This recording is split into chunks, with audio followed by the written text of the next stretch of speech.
بچوں، امید ہے آپ سب خیر و عافیت سے ہوں گے اور اپنے اپنے امتحان کی تیاری کر رہے ہوں گے۔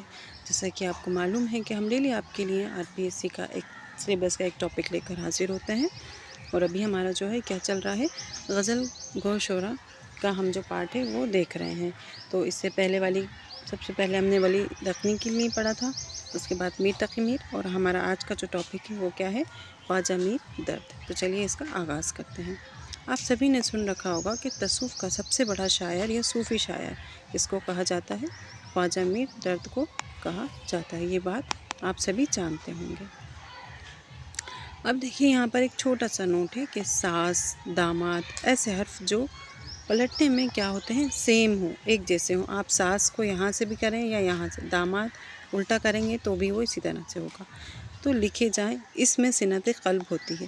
ایسے الفاظ خواجہ میر درد کے اس میں ہمیں شاعری میں دیکھنے کو ملتے ہیں، اور اس صنعت کو کیا کہا جاتا ہے، اس صنعت کو قلب کہا جاتا ہے۔ یہ کئی بار امتحان میں پوچھا بھی گیا ہے، تو آپ اسے یاد رکھیے گا۔ تصوف کے سب سے بڑے شاعر خواجہ میر درد ہیں، یہ ہم جانتے ہیں، لیکن اگزام کے حوالے سے اگر بات کریں، اگر اگزام میں آپشن میں آپ کو درد نہ ملے تو خواجہ اصغر کیا ہوگا، اس کا جواب کیا ہوگا، اصغر گونڈوی ہوگا۔ کہ اگر 4 آپشن ہوتے ہیں، آپشن میں اگر خواجہ میر درد نہیں ہے، اصغر گونڈوی ہے، تو اصغر گونڈوی ہی اس کا درست جواب ہوگا۔ اور اگر آپشن میں دونوں ہیں آنسر میں، تو آنسر کیا ہوگا، تو پھر اس کا آنسر کیا ہوگا، خواجہ میر درد۔ اگر آپشن میں درد نہیں ہے تو آپشن ہوگا اصغر گونڈوی تصوف کے شاعر، اور آپشن میں دونوں آ جاتے ہیں تو خواجہ میر درد۔ یہ ایک چھوٹی سی معلومات تھی ان کے متعلق۔ اب ہم ان کی شاعری پر بات کرتے ہیں۔ خواجہ میر درد، ان کی پیدائش کب ہوئی تھی، 1720 یا 21 میں دہلی میں ہوئی تھی، اور ان کی وفات 1785 یعنی کہ 1785 عیسوی میں کہاں ہوئی، دہلی میں ہی ہوئی۔ انہوں نے بچوں کبھی بھی دہلی کو خیر آباد نہیں کہا، یہ کبھی بھی دہلی کو چھوڑ کر نہیں گئے، اور جو قصیدہ گو شعرا ہیں شیخ محمد ابراہیم ذوق، وہ بھی کبھی دہلی کو خیر آباد کہہ کر نہیں گئے، ان دونوں نے کبھی دہلی کو نہیں چھوڑا ہے۔ دیکھیے یہاں لکھا بھی ہے کہ درد ایک ایسے شاعر ہیں جنہوں نے دہلی کو خیر آباد نہیں کہا، اور اسی میں ابراہیم ذوق کا بھی نام آتا ہے، جو کبھی دہلی کو چھوڑ کر نہیں گئے۔ ٹھیک ہے، ایسے شاعر ہیں جو ہمیشہ دہلی میں ہی رہے، پیدائش بھی ان کی دہلی میں ہی ہوئی اور وفات بھی۔ درد کے والد کا نام کیا تھا، خواجہ محمد ناصر۔ ان کا تخلص تھا اندلیب، یہ امپورٹنٹ ہے، یہ امتحان میں پوچھا جاتا ہے کئی بار۔ انہوں نے 2 کتابیں لکھی تھیں، پہلی کون سی تھی، نالۂ تمدن لیب اور رسالہ ہوش افزا، یہ دونوں امپورٹنٹ ہیں۔ یہ میر کے والد کی کتابیں، ان کے والد کا نام محمد ناصر تھا۔ خواجہ میر درد کا تعلق، خواجہ محمد ناصر کا تعلق مغلیہ دور سے تھا، کس سے، شاہ جہاں کے زمانے سے۔ ٹھیک ہے، خواجہ میر درد اپنے والد خواجہ میر محمد ناصر کے مرید تھے، اور یہ پہلے مرید تھے، اور اسی کی وجہ سے انہوں نے دہلی کو کبھی بھی خیر آباد نہیں کہا تھا۔ ٹھیک ہے، انہوں نے ان کے مطلب میر کے بعد درد نے اول المصدین کے نام سے جانے لگے۔ جب انہوں نے ان کو مرید کیا تھا نا، تب درد نے اپنے والد کے کہنے پر لکھی تھی کتاب، دہلی کبھی بھی نہیں انہوں نے چھوڑا۔ درد کے چھوٹے بھائی تھے، ایک ان کے بھائی بھی تھے، خواجہ میر اصغر، جن سے یہ بہت محبت کرتے تھے۔ درد صوفی شاعر تھے، اس لیے انہیں موسیقی سے گہرا لگاؤ تھا، بہت پسند کرتے تھے یہ۔ درد کے آباء و اجداد بخارا کے رہنے والے تھے، اور یہ اورنگزیب کے زمانے میں ہندوستان آئے تھے، اور انہوں نے مغلیہ سلطنت سے قریب حاصل کی، اور دہلی میں زندگی کیا کی، گزر بسر کی۔ ان کے آباء و اجداد جو تھے وہ اورنگزیب کے زمانے میں ہی آئے تھے، اور ان کے والد صاحب جو تھے وہ کس سے، شاہ جہاں کے دربار سے وابستہ تھے، شاہ جہاں سے۔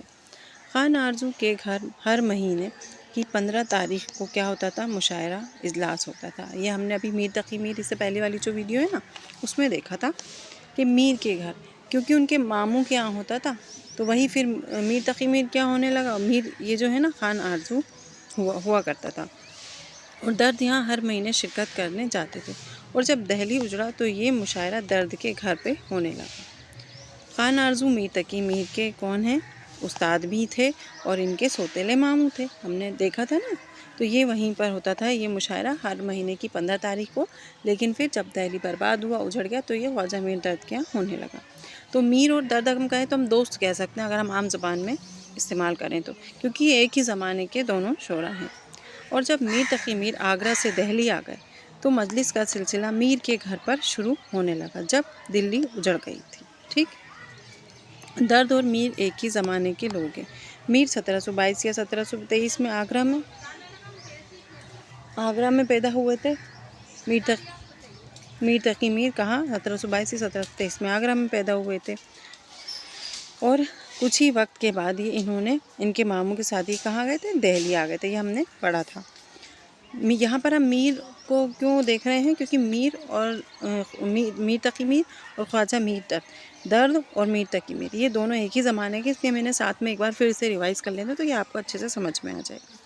میر نے درد کے لیے حجوبی کہی ہے اپنے تذکرے نکات الشعراء میں، جو کب آیا تھا؟ 1751 اور 52۔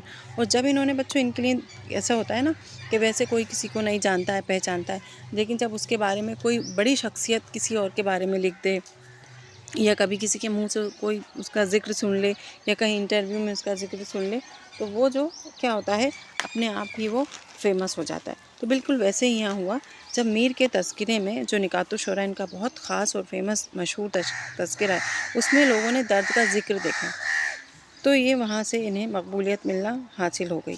اور انہوں نے درد کو کیسا شاعر کہا ہے؟ ہم نے دیکھا تھا، انہوں نے درد کو آدھا شاعر کہا ہے، اور سودا کو ایک اور اپنی اور درد کو آدھا شاعر کہا گیا ہے نا۔ نکات الشعراء میں 3.25 شاعروں کا ذکر ہے، یہ بات بھی ہم نے دیکھی تھی۔ اس میں سودا، درد اور سوز ان کا ذکر ہے، اور خود کا بھی ذکر ہے میر تقی میر کا۔ تو انہوں نے خود کو اور سودا کو مکمل کہا ہے اور ایک شاعر کہا ہے، ٹھیک ہے۔ درد کو آدھا کہا ہے اور میر سوز کو پاؤ شاعر کہا ہے، یہ بات ہم نے دیکھ لی تھی۔ اس طرح 3.25 شاعروں کا ذکر اس میں کیا گیا ہے۔ تو جب اس میں نکات الشعراء میں خواجہ میر درد کا آیا تو انہیں وہاں سے مقبولیت ملنا شاعر ہو گئی، کیونکہ میر نے درد کی حجی گوئی کہی ہے، خود درد مشہور ہو گئے اور لوگ درد کی شاگردی اختیار کرنے لگے۔ جب لوگوں نے دیکھا کہ ارے اتنے بڑے شعراء میر تقی میر کے نکات الشعراء میں ان کے تذکرے میں ان کا ذکر ہے، تو لوگوں نے کیا کیا؟ لوگوں نے خواجہ میر درد کی شاگردی اختیار کر لی۔ ایسا ہوتا ہے نا، آپ بھی یوٹیوب پہ تمام چینل دیکھ رہے ہوتے ہیں، کوئی ایک بڑا چینل کسی چھوٹے چینل کے بارے میں بتا دے تو آپ اس پر جائیں گے، اس کے بارے میں دیکھیں گے اور پھر اس سے رابطہ حاصل کریں گے۔ تو لوگ یہاں پر کیا ہوا تھا، انہوں نے درد کی شاگردی اختیار کرنے لگے تھے اسی کے بعد، اور ان کا یعنی درد کے سب سے پہلے شاگرد ان کے بھائی خواجہ میر اثر تھے۔ اچھا، یہاں پہ خواجہ میر اثر آیا ہے تو ان کے متعلق ایک بات اور ہم سمجھ لیتے ہیں۔ ایک ہیں خواجہ میر اثر، ٹھیک ہے، یہ کون ہے؟ یہ ہیں درد کے بھائی ہیں، ہے نا۔ اور ایک ہے امداد امام اثر، ان کی تصنیف کاشف الحقائق جو کہ موسٹ امپورٹنٹ ہے۔ ان کا تعلق کس سے؟ تنقید سے ہے۔ ان کی ایک تصنیف خواب و خیال ان کی بھی ایک تصنیف ہے، کس کی؟ امداد امام اثر کی۔ اور خواب و خیال میر تقی میر کی مثنوی بھی ہے، ہم نے پڑھا تھا، جو کہ موسٹ امپورٹنٹ ہے۔ اور خواب و خیال منشی پریم چند کے افسانوں کا مجموعہ بھی۔ تو یہ تینوں چیزیں آپ یاد رکھیے گا، اس میں کنفیوز نہیں ہوئیے، ٹھیک ہے۔ اب یہاں ہم بات کرتے ہیں درد کے شاگرد شیخ محمد قائم چاند پوری بھی رہے ہیں، یہ امپورٹنٹ ہے۔ شیخ محمد قائم چاند پوری کی ادبی چشمہ کس سے تھی؟ سودا سے تھی۔ درد کے شاگردوں میں ہدایت اللہ خاں، نارائن داس بے خدا اور مرزا محمد اسماعیل تبسم کا نام آتا ہے، یہ امپورٹنٹ ہے، آپ سے پوچھا جا سکتا ہے امتحان میں کہ ان کے شاگردوں میں کس کس کا نام آتا ہے، ٹھیک ہے۔ جن کے خاندان میں کوئی، اچھا آپ دیکھ رہے ہوں گے ان کے خواجہ میر درد، اب ہمیں ان کا نام ایسا کیوں ہے؟ تو آپ یہاں پر دیکھ لیں کہ جن کے خاندان میں کوئی آرمی میں فوج میں ہوتا ہے وہ اپنے نام کے آگے کیا لگاتے ہیں؟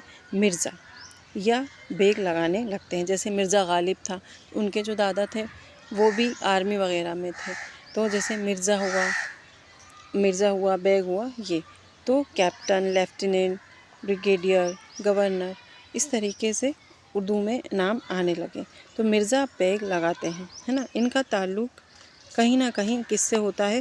آرمی یا فوج سے ہوتا ہے۔ خواجہ میر درد کی ادبی تصنیف یا ادبی خدمات۔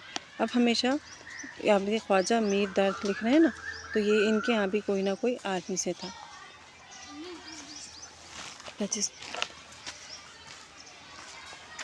ان کے یہاں بھی کوئی نہ کوئی آرمی سے تھا، ٹھیک ہے، اس لیے یہ خواجہ یا بیگ یا لیفٹیننٹ یا مرزا ان کے نام کے آگے لگتا ہے، یہ یاد رکھیے گا۔ یہ تو خیر ہیں خواجہ میر درد۔ اب ان کی ادبی خدمات دیکھیے گا۔ درد نے صرف غزل میں ہی طبع آزمائی نہیں کی ہے، اور غزل بھی صوفی میں کہی ہے۔ انہوں نے جو غزلیں، یہ اس کے صوفی کے سب سے بڑے شاعر ہیں نا، تو وہ یہی ہیں۔ حقیقی عشق، کیونکہ عشق بھی دو طرح کا ہوتا ہے، ایک ہوتا ہے عشق حقیقی اور دوسرا ہے عشق مجازی۔ اور درد نے عشق حقیقی جو کہا ہے وہ یہ کہا ہے کہ خدا سے اور خدا سے ہی عشق کیجیے۔ انہوں نے یہاں محبوب سے عشق کرنے کی بات نہیں کی ہے، ان کا جو عشق تھا وہ کیسا تھا؟ حقیقی تھا۔ کیوں؟ کیونکہ یہ صوفی تھے، تو یہ ہمیشہ خدا سے محبت کرنے کی بات کرتے تھے، بزرگان دین سے محبت کی بات کرتے تھے، ولی اولیاء سے محبت کی بات انہوں نے کی ہے۔ ان کی شاعری میں ہمیں اس کا ہی وہ عشق حقیقت کا استعمال زیادہ ملتا ہے۔ وہاں ہے تصوف کے اشعار، جسے درد کو اسی لیے ان کو تصوف کا شاعر کہا جاتا ہے۔ اب آپ سمجھ گئے ہوں گے کہ ان کی شاعری میں کس کا؟ تصوف کا ذکر ہے۔ ان کو تصوف کا شاعر کیوں کہا جاتا ہے؟ کیونکہ ان کے یہاں حقیقی عشق کا بیان کیا گیا ہے، جس میں خدا کی، ولی اولیاء کی، بزرگان دین کی تعریف کو بیان کیا جاتا ہے۔ خواجہ میر درد کو اردو میں صوفیانہ شاعر کا امام بھی کہا جاتا ہے۔ یہ امپورٹنٹ ہے، اور کیوں کہا جاتا ہے؟ اس بات کی وضاحت یہاں پر کی جا چکی ہے کہ ان کی شاعری میں حقیقی عشق نظر آتا تھا، ہے نا، اسی لیے۔ جس میں اللہ کی تعریف بیان کی جائے اسے ہم کیا کہتے ہیں؟ حمد کہتے ہیں۔ جس میں نبی کی تعریف بیان کی جائے اسے ہم نعت کہتے ہیں۔ یہ آپ جانتے ہی ہوں گے۔ پرندے بھی اردو کی کلاس لے رہے ہیں، یہاں بہت آواز آ رہی ہے۔ جس میں نبی کی تعریف بیان کی جاتی ہے اسے نعت، اور اردو کی نعتیہ صنف کے لیے محسن کاکوروی بہت مشہور ہے نا۔ جس میں صاحب کرام کی تعریف بیان کی جائے اسے منقبت کہتے ہیں۔ تو یہ ساری چیزیں تصوف میں ہی آتی ہیں۔ حمد، ثنا، سلام، یہ سب منقبت، یہ کس میں آتا ہے؟ یہ تصوف میں آتا ہے، کیونکہ اس میں خدا کی، نبی کی، بزرگان دین کی، ان سب کی تعریفوں کا بیان کیا جاتا ہے، یعنی کہ صوفی بات میں آتی ہیں۔ درد کی پہلی تصنیف کون سی؟ اسرات الصلوہ۔ اس میں انہوں نے نماز کی اہمیت کے بارے میں بتایا، جو کب آئی تھی؟ 1735 میں۔ اس کے بعد دوسری ہے واردات درد، یہ ان کی دوسری تصنیف ہے جو 1758 میں آئی تھی، اور یہ ایک نثری رسالہ بھی ہے، اور اس میں نبی کی حدیث کا ذکر انہوں نے کیا ہے، ان کے واقعات کو اس میں انہوں نے کیا کیا؟ پیش کیا۔ انہوں نے جتنی بھی تصنیف بھی جو لکھی ہے نا، وہ بھی ایسی ہی لکھی ہیں، نماز سے متعلق، بزرگوں سے متعلق، اس طریقے سے انہوں نے لکھی ہیں۔ تو اس میں انہوں نے خواجہ میر اسد کی فرمائش پر لکھا تھا اس کو۔ خواجہ میر اسد ان کے بھائی تھے۔ اس کا دوسرا نام جو ہے وہ کیا ہے؟ مجموعہ نکات۔ پھر ہے تھرڈ علم الخطاب، یہ 1767 میں لکھی گئی، اور اس کا موضوع بھی کیا ہے؟ تصوف ہے، کیونکہ یہ تو تصوف کے ہی شاعر تھے۔ نالہ درد جو آئی 1776 میں، آہا سر 1779 میں لکھی گئی، اور یہ شاعری کا مجموعہ ہے۔ ابھی تک انہوں نے، ہم نے اوپر جتنی دیکھی وہ کیسی تھی؟ نثری تھی، اب یہ ان کی شاعری کا مجموعہ ہے۔ پھر ہے شمع و محفل، یہ 1780 میں لکھی گئی۔ درد دل 1780 میں یہ بھی لکھی گئی، اس میں لکھی گئی، اور یہ بھی ان کا غزل کا شعری مجموعہ ہے۔ کون سا؟ آہا سرد اور درد دل، یہ دونوں ان کی کیا ہے؟ شاعری کا ہی مجموعہ ہے۔ نالہ درد، اسرار شمع و محفل اور درد دل، ان کی 4 شعری مجموعے ہیں، یہ دیکھیے، ٹھیک ہے۔ درد کا ایک دیوان بنا ہے، جس کو سدیات یار جنگ نے ترتیب دے کر 1885 میں دہلی سے شائع کیا تھا۔ یہ چاروں مجموعے اس کلیات میں شامل ہوں گے، اردو میں ہیں، اس لیے ان کا یہ اردو دیوان تھا جو صدر یار جنگ نے شائع کیا تھا، ٹھیک ہے۔ یہ جو چاروں ہیں یہ اردو میں ہی ہیں، اور یہ ان کے دیوان میں شامل ہیں۔ ان کا دیوان کہاں سے شائع ہوا تھا؟ دہلی سے شائع ہوا تھا۔ درد کا ایک دیوان فارسی میں بھی ہے، دیکھنے کو ہمیں ملتا ہے۔ دیوان فارسی کے نام سے جانے جاتے ہیں، اور یہ کب 1309 عیسوی میں دہلی سے شائع ہوا، اور یہ فارسی زبان میں ہے۔ یہ جو ہے صدر یار جنگ نے شامل کیا تھا، وہ جو شائع کیا تھا، یہ اردو میں ہے، اور باقی جو ایک ہے یہ فارسی میں ہے۔ درد کی اور تصنیف بھی ہیں جو تصوف کے معابر میں آتی ہیں، جیسے حرف تمنا، سوز دل، رفیع واردات۔ تصنیفوں سے کئی سوال پوچھے جاتے ہیں، تصنیفیں خاص ہوتی ہیں۔ درد کا جو دیوان اردو میں 1885 میں شائع ہوا اور اس کو ترتیب دیا گیا، تب درد کی مقبولیت اور آگے بڑھنے لگی، کیونکہ ان کو اور لوگ جانے پہچانے لگے، ان کی کتاب کو، ان کی تصنیفوں کو پڑھا جانے لگا۔ تو تصوف کے حوالے سے ہے، کیونکہ اس وقت دہلی میں داخلیت پر زور تھا، اور داخلیت کی جو سب سے اہم خصوصیات ہوتی ہے وہ ہوتی ہے کیا؟ تصوف۔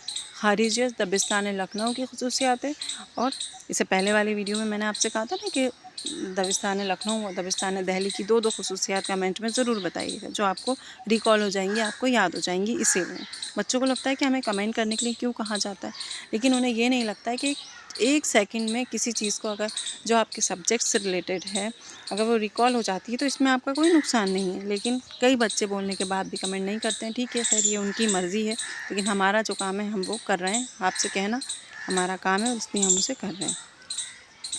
تو تصوف داخلیت جو ہے وہ دہلی کی دبستان دہلی کی خصوصیات، اور تصوف کی خاص کر داخلیت سے مراد ہوتا ہے دل سے نکلا درد یا دل سے نکلی محبت، اور کس کے لیے؟ خدا کے لیے۔